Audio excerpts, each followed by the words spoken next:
abrir la Biblia en el segundo libro de Crónicas, capítulo 20, verso 3. Entonces él tuvo temor, y Josafat humilló su rostro para consultar a Jehová, e hizo pregonar ayuno a todo Judá. Y se reunieron los de Judá para pedir socorro a Jehová, y también todas las ciudades de Judá vinieron a pedir ayuda a Jehová. Señor, te damos gracias, te damos la gloria y la honra a ti. Te entregamos este momento. Te pedimos que tú nos ayudes, tú nos enseñes a través de esta palabra, que nos edifiques conforme a tu voluntad y a tu propósito. En el nombre de Jesús. Amén. Bueno, este pasaje y estos capítulos corresponden a Josafat, uno de los reyes descendientes de David, que de acuerdo a lo que la Biblia enseña sobre este rey, fue un hombre que hizo lo recto ante los ojos del Señor, un hombre que se destacó, por promover, una dedicación y una obediencia de parte del pueblo y de sí mismo hacia el Señor. Esto, como es común verlo en las diferentes biografías que la Biblia tiene acerca de los reyes y gobernantes de Israel en la antigüedad, pues permitió que Josafat fuera un hombre muy respaldado por el Señor, muy favorecido, ¿sí? De tal manera que la Biblia dice pues que Dios lo engrandeció mucho y por donde quiera que iba él alcanzaba, digámoslo así, éxito o victoria en su vida. Amén. Por ahí menciona la Biblia que hubo un pequeño desfaz de Josafat cuando hizo una alianza con el rey Acab, el rey de Israel. Sí, que era un hombre impío, un hombre que no obedecía al Señor, y Dios ahí le amonestó, pero no obstante, en ese mismo pasaje que está registrado en el capítulo anterior, Dios mismo se encarga de confirmar que era un hombre que había hecho lo bueno y lo recto ante los ojos de Dios, y por eso lo había favorecido. Amén. Y aquí a este hombre que tiene esas características delante de Dios, se le presentó la situación de que dos pueblos que prácticamente en toda su historia habían manifestado ser enemigos del pueblo de Dios, se unieron, dos pueblos muy fuertes, los moabitas y los amonitas, los hijos de Moab y los hijos de Amón, se unieron para ir en guerra contra Judá, ¿sí? Y esto era una amenaza muy grande, porque si bien Josafat era un hombre victorioso que había alcanzado, un gran éxito en su ejercicio de gobierno, no obstante, pues estas dos naciones unidas representaban una amenaza muy fuerte, una amenaza, muy considerable, que no era nada despreciable. Y por más que Josafat fuera un hombre que se pueda considerar poderoso, no obstante, pues esta situación era algo que, dice acá, lo atemorizó, lo puso en aprietos. Esto nos hace ver que por más grandes, por más fuertes que en algún momento nosotros seamos, y aún por más respaldados que estemos, históricamente por el Señor, siempre van a haber situaciones que a nosotros nos atemoricen. O sea, sentir esta situación es algo, se puede decir, normal, aún para los hombres de fe. ¿Estamos de acuerdo? Muchas veces nosotros podemos considerar que un hombre de fe o una persona que tenga una buena relación con Dios no vaya a experimentar este tipo de situaciones y sobre todo sensaciones en el corazón, en el pensamiento. ¿Estamos de acuerdo? Es algo que aún de acuerdo a nuestra fragilidad humana, por más grandes que seamos, pues se ha de manifestar. De ahí que no debemos, en cierta forma, descalificarnos por ello, amén, ni tampoco descalificar a otros, porque es a veces posible ver que otras personas descalifican a sus semejantes cuando los ven así, quizás pasando una circunstancia que los atemorice. El temor tiene que ver, por ejemplo, con un momento de angustia, con un momento quizás de inseguridad frente a las situaciones que se están enfrentando. ¿Estamos de acuerdo? O sea, es algo común y es algo que debemos entender que es parte de nuestra fragilidad, por más grandes y poderosos que seamos. Cuando hablo de grandes y poderosos, significa por más capacidades y condiciones y posibilidades que tengamos en la vida. Usted considere eso frente a cualquier posibilidad y capacidad que usted tenga en su vida. A veces, por ejemplo, la parte económica. Hay personas que tienen condiciones económicas muy favorables, amén, y pueden pensar que esa condición económica representa una absoluta seguridad, pero le aseguro que van a haber circunstancias en la vida que, por más economía fuerte que tenga, lo pueden angustiar y lo pueden atemorizar. O sea, que esto es posible que suceda. Josafat le sucedió, e inclusive a todos los hombres grandes de la Biblia, puedo decir que hubo momentos en su vida donde esta situación se les hizo manifiesto. ¿Me estoy haciendo entender? Amén. O sea, que es algo que no debe a nosotros sorprendernos ni tampoco, confundirnos, porque a veces podemos pensar que porque estamos bien delante de Dios, cosa que es favorable en nuestra relación, en nuestra dedicación con Él, estamos blindados de experimentar situaciones de ese tipo, amenazas de ese tipo, situaciones en la vida que se tornen tan amenazantes que aún al hombre más fuerte en la fe, más dedicado al Señor, logren que amedrentarlo.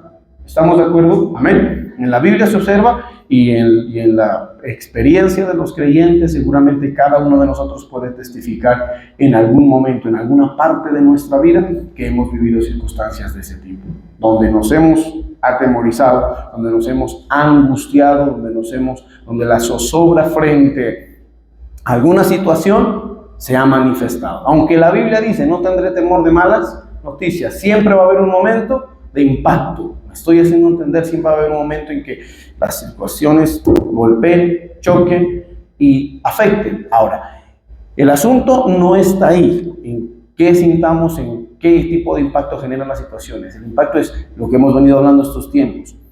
¿Cómo reaccionamos a esa situación? Ahí es donde nosotros debemos ya ponerle mucho cuidado, y a partir de las experiencias, de los modelos que la Biblia nos presenta y aún de la misma dirección que el Señor nos da en forma muy clara, debemos nosotros asumir una postura correcta. Y Josafat lo hizo. Amén. Josafat lo hizo. Porque dice la Biblia que una vez se le manifestó, mire la Biblia, voy a leer para que ustedes se contextualicen. Dice, pasadas estas cosas, una serie de acontecimientos que se dieron, aconteció que los hijos de Moab y de Amón, y con ellos otros de los amonitas, vinieron contra Josafat a la guerra, y acudieron algunos y dieron aviso a Josafat diciendo, contra ti viene una gran multitud del otro lado del mar y de Siria, y he aquí están en Hazezón Tamar, que es en Gadí. Entonces él tuvo temor. Ese fue el primer impacto. ¿Qué fue lo que hizo este hombre? Atemorizarse. Yo le digo, no es de extrañarse esa situación, ni para sí mismos, ni para otros. O sea, eso es normal. Entonces él tuvo temor, pero ahí viene la reacción frente al temor. O sea, el temor siempre va a generar una reacción. ¿Me estoy haciendo entender o no? Amén. El temor siempre va a generar una reacción. Cada vez que usted se asusta, así sea por un perro pequeño que le ladre, ¿sí? El temor o el susto, eso genera una reacción. Amén. Unos gritan, otros salen corriendo, otros mantienen la calma. O sea, la reacción es lo importante. Estamos hablando de un evento tan intrascendente como eso, pero pues sabemos que las situaciones de la vida no son como un perro pequeño que ladra. Que las reacciones que pueden manifestarse en el momento en que sentimos el temor pueden ser mucho más trascendentales que algo netamente emocional. Generalmente las personas atemorizadas son conducidas a tomar ciertas decisiones. Yo he visto, por ejemplo, personas que cierran un negocio porque un mes estuvo duro. ¿Sí? He visto personas que así en forma tajante, renuncio a mi trabajo. La angustia, el temor, esa tensión, a veces es inevitable. Es algo inclusive que va en nuestro ser, en nuestra debilidad, en nuestra fragilidad humana. ¿Me estoy haciendo entender? Amén. O sea, todos, en cierta forma, podemos decir, tenemos derecho a eso. Pero la reacción es lo que quiero decir. ¿Cómo reaccionas frente a eso? ¿Sí? Y ahí es donde tú, a partir del conocimiento, como te dije, del modelo que nos da el Señor, de la dirección que nos da el Señor, tengas la conciencia para adoptar la postura correcta, que fue lo que hizo Josafat, porque mire lo que dice Josafat. Él tuvo temor, pero Josafat se humilló su rostro, dice, para consultar a Jehová. Una muy buena reacción frente a toda situación amenazante es llevar el rostro delante del Señor. Y esa acción que dice humilló su rostro es rendirse, adoptar una postura, como hemos venido hablando estos días, una postura dócil delante del Señor, no entrar en ese cuestionamiento que la gente entra, ¿por qué a mí? ¿Por qué? Y si yo soy bueno, si yo no me he metido con esos amonitas, esos moabitas, yo no le hago daño a nadie. No, él se humilló y consultó. El acto de consultar a Jehová es importantísimo como parte de nuestra reacción. Porque como habíamos hablado desde la semana pasada, con toda situación que a veces el Señor permite, amén, en toda situación que Dios permite, siempre está ahí involucrado, metido en medio de la sazón de la circunstancia, como parte de los ingredientes de la circunstancia, un propósito de Dios. Amén. Hay algo que Dios quiere llevar a cabo. Por eso es que hemos venido desarrollando tanto el tema de que seamos personas reflexivas. Insisto muchísimo en eso. Puedo volverme un poco redundante, intenso, como dicen por ahí, hablando del tema, pero partiendo de mi experiencia personal, familiar, cuando considero las situaciones a nivel familiar hemos tenido que enfrentar, ministerial o eclesiástica, siempre me he dado cuenta lo favorable que es ser una persona reflexiva. Amén. Que no viva usted a partir de impulsos y emociones, sino que frente a toda situación se dé la oportunidad de reflexionar. ¿Y qué mejor reflexión que aquella que puede ser o que puedes desarrollar apoyándote en el Señor, en su enseñanza, en su instrucción, en la dirección que Él mismo pueda darte? Por eso acá dice, Él se humilló y consultó. El acto de consultar, de buscar la claridad que puede venir de parte de Dios por medio de su palabra. Aquí vemos que, por ejemplo, usa a los profetas. Amén. Parte de la reflexión a veces está en apoyarnos en quienes nos instruyen y nos hablan de parte de Dios. Ahí es cuando uno consulta al Señor en ese sentido, por ejemplo, buscando la dirección, el consejo, uno amplía el margen de reflexión. Ahora, aquí pongo un punto bien claro en paréntesis. Es a Jehová. O sea, cuando tú vayas a apoyar tu reflexión en el Señor, tienes que buscar de una forma clara a quien te habla de parte de Él. Primero, al Espíritu Santo. Por eso es bueno volverse en oración. Señor, no entiendo esta situación, te pido que tú me ayudes a entenderlo. ¿Qué propósito? ¿Cuál es la razón por la cual tú me has introducido o me has permitido llegar a esta situación que estoy viviendo, a esta amenaza, a esta crisis que se me está avecinando? ¿Me estoy haciendo entender o no? Según esto está la palabra. No quiero decir que este sea el orden, estoy hablando simplemente de las formas en las que, o más bien los recursos que más bien el Señor pone a nuestra disposición. ¿Estamos de acuerdo? Amén. Sí, está la palabra. La palabra, por eso es que el Salmo 1 dice, medita en ella de día y de noche. Y ahora, cuando venía para acá, nuestro apóstol estaba tratando un tema en ese sentido, que hay que ser una persona conocedora. Por eso, hermanos, ahora se observa mucha deserción de las personas frente a la lectura y al estudio bíblico. Qué lamentable que considero yo eso. En los afanes de este mundo han hecho que las personas se desprendan de la palabra. ¿Sí? Se desprendan de la palabra. Ya muchos ni siquiera tienen una Biblia en casa. ¿Sí? Y dicen, no, es que yo la tengo en el celular, pero es que en el celular nunca la abres. Ahí lo que abres es WhatsApp, Facebook, Instagram, TikTok y cosas por el estilo. La verdad sea dicha, hermanos. Sí, yo he visto personas que ya tienen en el dedo una función automática que los lleva a estar introduciéndose en su celular exclusivamente ese tipo de cosas. He visto personas que se la pasan sube y baja. Eso es un nivel digamos ya preocupante del manejo que le dan a esos recursos. No lo digo para juzgar ni molestar a nadie, lo digo para que usted mismo sea consciente de que el tiempo se le puede estar yendo en algo que no aprovecha y dejando de lado lo que realmente es necesario. Y en este contexto que estamos hablando, no deseche la palabra de Dios. Tenga una rutina, por más ocupado que usted sea, no mienta en cuanto a que no tiene tiempo, no se mienta así. La Biblia dice, no se engañe a sí mismo. Dios no puede ser burlado, engañado. ¿Estamos de acuerdo? Tú no le puedes decir, Señor, es que no tuve tiempo. Tú se atreven a decirle, es que tú sabes, Señor. Es que tú sabes. ¿Cuándo tú trabajas? No, hermano. Inclusive, yo le voy a desbaratar ese argumento. Si usted considera que por su activismo diario ha disminuido la posibilidad de darle tiempo al Señor, con toda seguridad y certeza, independientemente de cuál sea la actividad que en algún momento resulte la que sustituya lo de Dios, y por ende el estudio,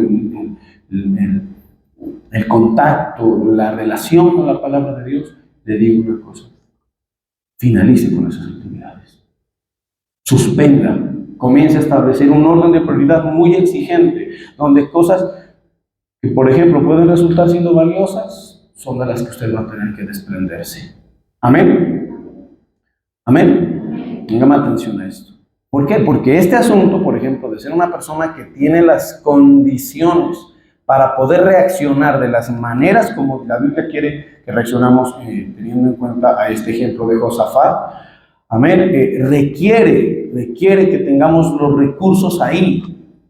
¿Estamos de acuerdo? Este hombre, este Josafat, tenía el recurso en el sentido de que era un hombre que ya tenía claro en su vida este asunto, de que cuando se presentan las circunstancias, lo primero que debía hacer era ¿qué? Consultar, buscar al Señor. Y eso se lo daba el estar en contacto con Él. Cuando usted y yo rompemos nuestras formas de relación con Dios, cuando usted y yo rompemos o fisuramos nuestras formas, las formas en las que nuestra relación con el Señor se desarrolla, se cultiva diariamente, y en ese sentido la palabra es trascendental, ¿qué va a pasar? Nosotros vamos, digámoslo así, perdiendo los recursos para que en el contexto que estamos hablando tengamos la posibilidad de tener estas reacciones. ¿Estoy siendo claro? ¿Sí me hice entender o no?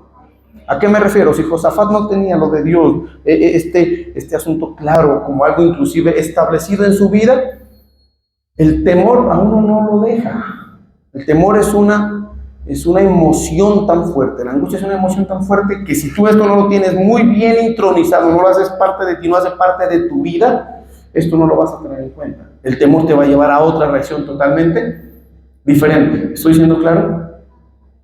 Pero si está ahí, si tú tienes un contacto, si eso está vivo en ti, ahí es donde, digamos, ese recurso que está en ti te permite tener una reacción diferente. Entonces, la palabra, hermanos, no se olvide. Mucho, lea constantemente, diariamente. Sí. No sé cuánto tiempo deba darle, podría decirse que el que más pueda. Quedémonos ahí con el que más usted pueda. Si puede, si lo que usted puede son 5 minutos, hágale esos 5 minutos, no importa. No es lo ideal. Amén. No es lo ideal. Pero si usted me dice, es que pastor, ni 5 minutos tengo, entonces sí. Ahí a la deriva. No tener este tipo de recursos es como quedarse a la deriva. La Biblia, si usted lee unos capítulos hasta se va a dar cuenta que fue un hombre que instaba al pueblo a caminar en justicia delante de Dios, a obedecer a Dios, que cultivaba la relación con Dios, que buscó que el pueblo fuera fiel a Dios. Eso me habla de que era un hombre con recursos espirituales. Las noticias, las situaciones se van a presentar, pero si usted cuenta con los recursos, lo más seguro es que reaccione favorablemente. No se angustie, no entre. Una cosa es el temor y otra cosa es entrar en pánico. El pánico, por ejemplo, si usted ha visto una persona, esa sí le quita la posibilidad de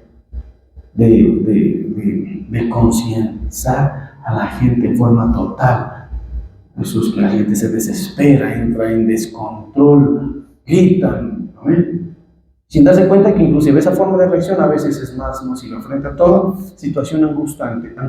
Los expertos frente a cualquier tipo de situación angustiante, ¿qué es lo que más recomienda la gente? Mantenga la calma. Mantenga la calma. ¿Estamos de acuerdo? Las condiciones espirituales para que tú puedas reaccionar favorablemente a todo lo que te atemorice te las brinda el Señor. Estas enseñanzas, la palabra. Y ahí viene luego consulta a Jehová. Ahí viene también el recurso, digamos, humano que Dios te da cuando te provee el consejo, del orientador, del que te enseña, del que te provee la instrucción, el que te orienta frente al manejo de circunstancias. Hay gente que eso, aquí en la iglesia, hay gente que nunca, yo llevo 10 o 11, 12 años, no sé, no recuerdo bien, pastoreando esta iglesia. Pero puedo decir, hay unas personas que nunca han buscado un consejo. Nunca, a duras penas le conozco la voz, porque cuando entro dicen la bendición, pastor, y esa es toda la interacción que hemos tenido en 12 años. Les digo la verdad, no estoy molestando a nadie. Están en su libertad, claro, más faltaba. Yo no voy a ir a golpear a la gente a decirle, de pronto necesito un consejo, ¿qué tal así? No, a nadie, ni a mi familia. ¿Sí? A veces veo a uno en mi familia, los veo de acá y digo, ¿cómo están reaccionando? Se van, como dicen, se van a ahogar. ¿Amén? Así ve uno a veces a la gente, chapoteando allá, y el consejo ahí, el Señor hablando allá, pero no hacen caso, siguen dándole el manejo, ¿sí me entiende? Y uno dice, se va a ahogar, se va a ahogar, se va a ahogar, se ahogó. Amén. Entonces, acá dice consultó, y qué curioso que diga, se humilló. Esta forma de reacción frente a Dios, o más bien, frente a las circunstancias con el Señor, requieren esta característica en el carácter, en la conducta, en la actitud, que es la humillación. No, yo no le pregunto, yo no digo a eso, yo no hago así. Eso es altivez. Otros dirán, no tienen esa reacción. No, qué vergüenza, yo no la pregunto. Qué vergüenza que digan que me estoy ahogando porque van a decir que no puedo nadar.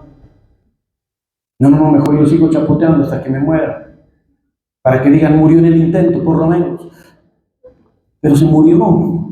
El hecho es que había otra opción, que era humillarse y decir, ayuda. Amén. Ayúdame, no puedo salir. Eso es humillarse. Y Josafat tuvo esa reacción. El temor estuvo ahí, pero él se humilló y consultó a Jehová. Y dice lo siguiente, consultó a Jehová e hizo pregonar ayuno en todo Judá. Ahí viene el asunto, la reacción favorable de buscar al Señor y luego disponerse a buscar su intervención. El ayuno, el proclamar ese ayuno, es la acción que corresponde a buscar la intervención del Señor en nuestra situación. Amén. Este tipo, la oración, el ayuno. Aquí habla del ayuno, eso fue lo que hizo este hombre, pero en la Biblia se nos narran otras maneras, la oración, el ayuno como tal, amén, pactos, los pactos están, si Jacob un día para buscar la ayuda del Señor hizo un pacto con Dios y el pacto con Dios le ayudó. Hay personas ¿por qué los pactos o esa forma de buscar? Porque son expresiones de fe que demuestran confianza en el Señor. Entonces, algo que recomiendo frente a todas situaciones difíciles, primero busque al Señor y luego busque la manera, intuyendo en la fe, buscando el modelo bíblico, recibiendo inclusive la dirección del Señor, busque la manera de alcanzar el favor, que Dios intervenga en su situación. ¿Cuál es la forma correcta? No solamente la abstención o abstenerse de consumir alimentos, sino que también dedicarle ese tiempo a esa parte espiritual. No es ir a aguantar hambre. Ahí no tiene sentido, realmente es abstenerse de darle satisfacción a la carne para atender más las cosas del Espíritu. Amén. Entonces, y luego, mire, pues aquí estamos cantando la victoria del Señor. Este es un ministerio para el que recibió muchas amenazas, pero Dios nos dio la victoria porque hemos aprendido a buscar el favor de Dios. Curiosamente hay gente que no busca, al contrario, se endurece. Si usted está pasando una situación difícil, debe orar fuerte, intensamente. Amén. Sin rebeldías, nada. Es algo propio, hermano. Si Josafat tuvo que enfrentar esa amenaza, ¿cuánto más usted y yo? Amén. Ore, busque al Señor en oración. Convoque a su familia, convoque ayuno en su familia, haga actos de fe que atraigan sobre su vida el favor de Dios. El buscar el favor de Dios es importantísimo. Amén. Y se reunieron los de Judá para pedir ¿qué? Socorro a Jehová, dice. Y también de todas las ciudades vinieron para pedir ayuda a Jehová. Al Señor, ¿por qué le agrada que pidamos su ayuda? Porque es el reconocimiento de la grandeza, de la soberanía. Es la expresión de nuestra confianza en Él. Amén. Por eso al Señor le agrada, en cierta forma a veces como para que nosotros descubramos y entendamos ese papel que Dios tiene en la vida de sus hijos. El papel de ser el ayudador, el sustentador, el proveedor, el que nos fortalece, el que nos sustenta, el que nos consuela, el que nos sostiene. Nos tiene que permitir llegar a circunstancias donde necesariamente nos quede claro que fue su ayuda y su favor la que se manifestó. Eso va a alimentar nuestra condición espiritual, va a alimentar nuestro conocimiento de Dios. Producto de esas circunstancias yo tengo más claro quién es Dios ahora. Entonces por eso dice, en el verso 12, da una declaración acerca de lo que dijo Josafat en sus oraciones. Dice, oh Dios nuestro, no los juzgarás tú, porque en nosotros no hay fuerza contra tan grande multitud que viene contra nosotros. Josafat era un hombre poderoso, pero siempre van a haber circunstancias que por más poderosos que seamos, nos vayan a superar. Amén. Eso nos quita a nosotros, por más recursos que tengamos, la idea de la autosuficiencia. Ya tengo mi negocio con este negocio. Para arriba, amén. Ni la pandemia lo cerró, ni Petro lo que va, si me entiende. Es mejor ser pequeños y entender siempre que nuestros recursos, aunque los tengamos a veces a nivel natural, me refiero, siempre van a ser insuficientes y van a ser más grandes las circunstancias que tengamos. Entre otras cosas, hace poco yo escuché una predicación donde se nos hablaba acerca del diablo y la amenaza que representa el diablo en la vida de las personas. Por eso es que la Biblia dice que no ignoremos sus maquinaciones, porque Él siempre está ahí buscando al acecho. Y le voy a decir una cosa, si usted considera al diablo como uno de sus enemigos, debe considerar a alguien bien poderoso, astuto, malvado y con mucha fuerza. Amén. Usted puede ser Hulk, pero el diablo es mucho más que usted, con todo el respeto. Amén. Amén. Y ahí esa conciencia dice, no, más bien con el Señor. Porque si el Señor es conmigo, ahí sí que, ¿quién contra mí? Esa es otra cosa. Entonces dice, no sabemos qué hacer y a ti volvemos nuestros ojos. Vuelve esa actitud de dependencia, de buscar la dirección y el favor de Dios. Y entonces dijo, ya el profeta respondió, oíd Judá y todo Jerusalén y vosotros los moradores de Jerusalén y tú, rey Josafat. Jehová os dice así. Esta es una respuesta general que Dios le da a sus hijos. Para usted, se refiere a eso. Jehová os dice así, no temáis ni os amedrentéis. Al temor el Señor le va a dar calma. Un primer punto. Delante de esta multitud tan grande, porque no es vuestra la guerra, que nos permite voltear, mirar hacia el Señor, buscar su ayuda. Que ya no sean nuestros los problemas. Amén. que ya no sean nuestros, sino de Dios. Qué hermoso. A mí me habla fabulosamente esto. Hace poco yo les contaba que tuve una serie de situaciones que me golpearon fuerte.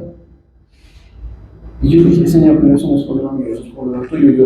Ahí sí me volví como un poco, eso es problema tuyo, yo soy tu hijo. Por eso es que Dios no desampara ni deja a sus hijos, ni nunca los deja caídos, porque el Señor es nuestro Padre y cuando volvemos nuestros ojos a Él, el Señor lo dice, pues sí, yo me pongo de papá de este bruto, pero pues a la final soy su papá. Tengo que ayudarlo, tengo que sustentarlo. No es el problema de él, ahora es mi problema, porque es el mismo Dios. Jehová os dice así: no temáis ni os amedrentéis delante de esta multitud tan grande, porque no es vuestra la guerra, sino de Dios. Y mañana descenderéis contra ellos, y he aquí que ellos subirán por la cuesta de Cis, y los hallaréis junto al arroyo antes del desierto de Jeruel. Y dice lo siguiente, miren lo que nos permite ver. Con esto termino. Esta acción de fe, esta reacción hacia el Señor. Y no habrá para qué peleéis vosotros en este caso. Dice, parados y estad. Qué hermoso. ¿No le ha pasado lo que usted a veces piensa? Yo no sé qué hacer, yo no sé nada. Y cuando volteó los ojos al Señor, al final no tuvo que hacer nada y fue el Señor el que resolvió todo. Estad quietos y ved la salvación de Jehová con vosotros, oh Judá y Jerusalén. No temáis ni desmayéis, salid mañana contra ellos, porque Jehová está con vosotros. Amén. Y voy a leer un poco más. Entonces Josafat se inclinó rostro a tierra, y asimismo todo Judá y todos los moradores de Jerusalén se postraron delante de Jehová. Y anoche hablábamos algo bien importante. ¿Y qué dice ahí? ¿Y qué? Adorar.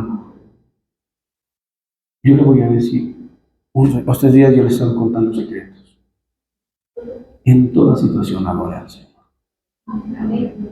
Adore al Señor. Adoraron al Señor. Y se levantaron los levitas de los hijos de Coat y los hijos de Coré. ¿Para qué? ¿Para qué? Para alabar a Jehová, el Dios de Israel, con, ¿qué dice ahí?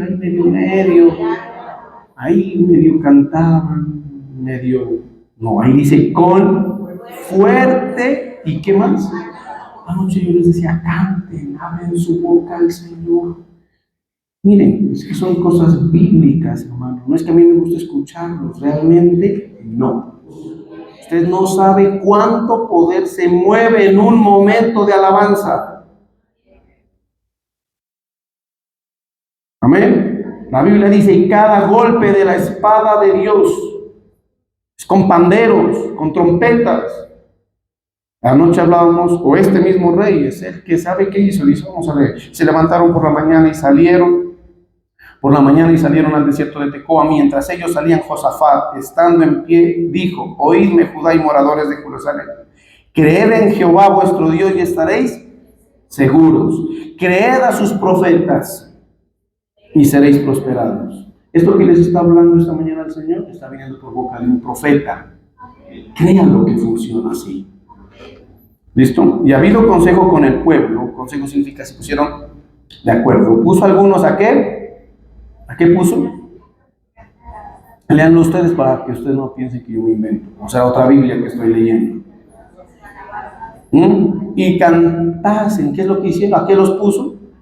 A cantar y alabar al Señor, vestidos de ornamentos sagrados, ¿sí? Mientras salía la gente armada, y que dijesen, glorificad a Jehová, porque su misericordia es para siempre. Y mire lo que pasó. Y cuando comenzaron a entonar, ¿qué comenzaron a entonar?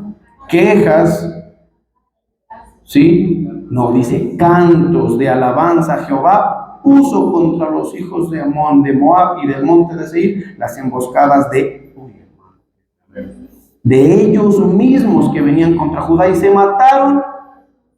Yo cuando leía esto, qué espectáculo, ¿no? Que mientras nosotros estemos aquí como locos, cantando, danzando al son de las doncellas, ¿sí me entienden? Yo las veo a veces, ellas les ponen el paso a las señoras allá.